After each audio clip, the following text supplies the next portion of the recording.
Hate is such an interesting thing. It's one of the most basic of emotions. We all learn to hate when we're young, when our parents don't give us what we want, when someone steals our favorite toy, when the bad guy on TV defeats the heroes. And that capacity to hate only grows stronger as we get older. We hate so much more deeply, the bitter emotion worming its way into us like the roots of a tree. As children, we get over our hatred very quickly. It passes just as quickly as most childish thoughts.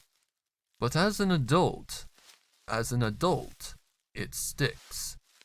It is a seed planted deep within our hearts, taking root and growing until it produces a beautiful, poisonous fruit of pure rage. What would it be like to harness the hatred and anger of humanity, to feed off of those all too common emotions? That is what I aimed to discover. My experiment was ready to go. All I needed was the catalyst. It was easy to find one, and it was laid across my shoulder still as could be as I made my way through the forest. All was still. No creaks from the trees, no chittering of woodland creatures, not even the sound of the wind.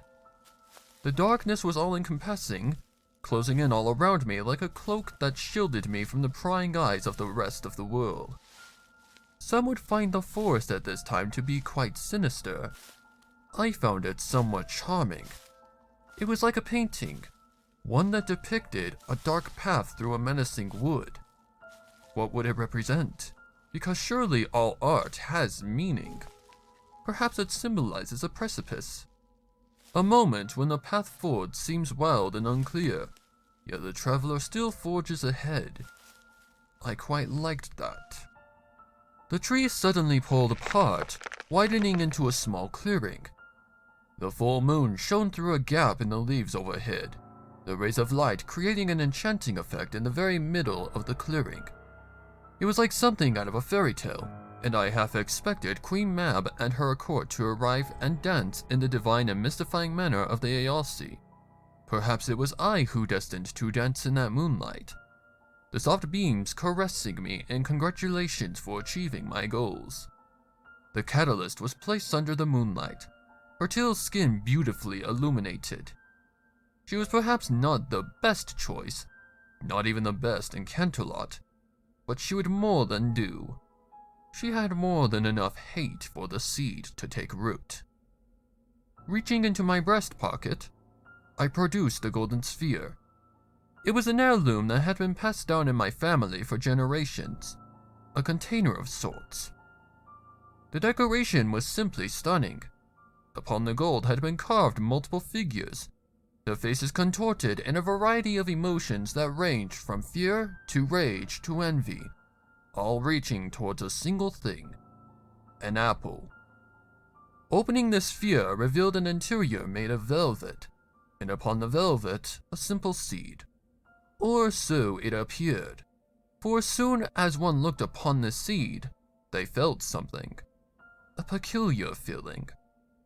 A darkness, a sinister presence, a malevolent force that descended over the mind and cast a weight upon the consciousness.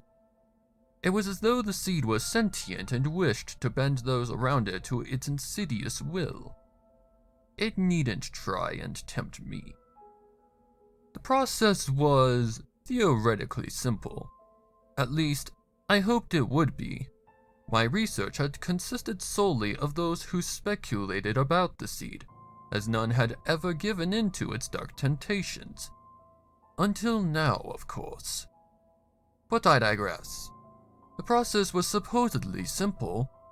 All I had to do was place the seed above the catalyst's heart, and the seed, according to its nature, would do the rest. I placed the seed over her heart and watched in wonder as it burrowed its way under her clothes and skin, disappearing from my sight. Unfortunately, this process also awakened the catalyst, whose eyes snapped open and began to rapidly scan the area. What? Where am I? She asked, her voice coming out shrill with terror. She was clearly panicking. Her eyes had dilated, sweat was glistening on her body, and she was hyperventilating. Yet, interestingly, she did not attempt to get up and run, nor did she move at all. What? Why can't I move? She appeared to be struggling, but her body did not budge. Interesting, I said, walking around her and casting an observational eye. After all, I would need to take down notes later. The seed seems to paralyze its prey. I suppose that makes the process much easier. Process? What are you talking about? What's going on? Tears were streaming out of her eyes now. Was that a reaction born of fear, or an effect of the seed? Tell me, Lightning Dust, do you hate Sunset Shimmer? The question seemed to take her aback, but she quickly responded. Yeah? I hate the bitch, but what?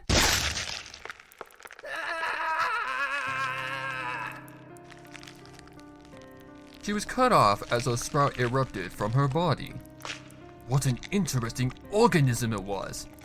It was formed like a spire, a twisted one, made out of gray and ashy bark.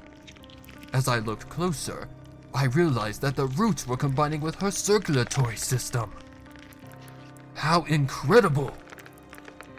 I exclaimed, so excited by this discovery that I could not help but voice it aloud. Hate must germinate the seed, and then it feeds off the prey's blood supply to fuel its growth. What are you talking about? Her voice had become weak now, trailing off towards the end to barely more than a whisper. With the sprout quickly consuming her blood supply, it was unlikely that she would last much longer. Oh, Miss Lightning Dust, it's quite simple, you see. You hate Sunset Shimmer.